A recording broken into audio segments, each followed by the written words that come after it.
الحمد للہ رب العالمین۔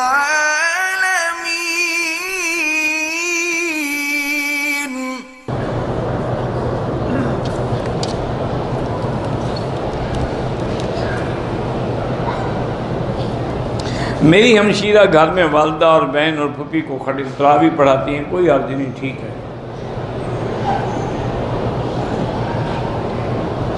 بھائی گزارش یہ ہے کہ میں نے نہیں کہا جھینگا حلال ہے، کیوں تم ایسی باتیں لکھتے ہو، کیوں جھوٹ لکھتے ہو؟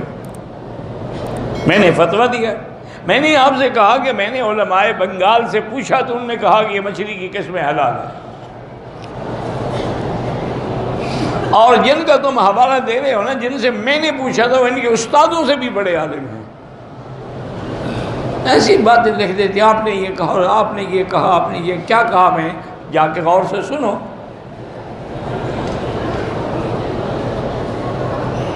میں اپنے بیٹے کو امام کعبہ بنانا چاہتا، اللہ سے دعا کرتے رہو۔ تقدیر کے مسئلے پر کیا روشنی ڈالیں، تقدیر حق ہے، تمام مخلوق کے پیدا کرنے سے پہلے اللہ ہر چیز لکھ چکے۔ حافظے کی مضبوطی کے لیے اللہ کے نام ہیں یا قوی یا متین، وہ پڑھ کے دعا مانگا کریں۔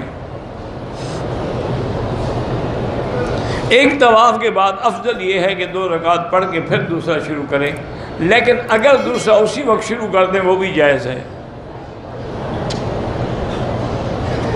کھجور کی گٹھلی حضرت معاویہ گھوڑوں کو کھلاتے تھے، سارے صحابہ کھلاتے تھے، اب بھی عربی کھلاتے ہیں، اس میں کیا ہے؟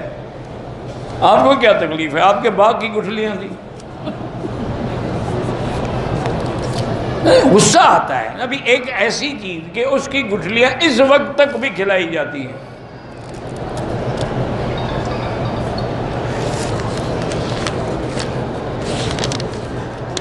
اصل میں کچھ لوگ ایسے ہوتے ہیں جن کے ہوتے تو سنی ہیں لیکن تھوڑے تھوڑے جراثیم شیعہ والے بھی ہوتے ہیں، اس لیے وہ حضرت معاویہ پر اعتراض کرنے سے باز نہیں آتے،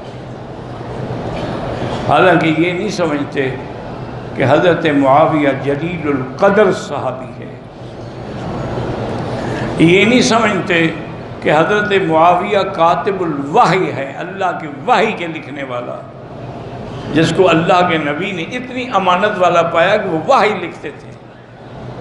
یہ نہیں سوچتے کہ جن کے سینے پہ ہاتھ رکھ کے میرے آقا نے رحمت دو عالم نے دعا کی تھی، اللہم اجعلہ ہادیا مہدیا واہد بہ،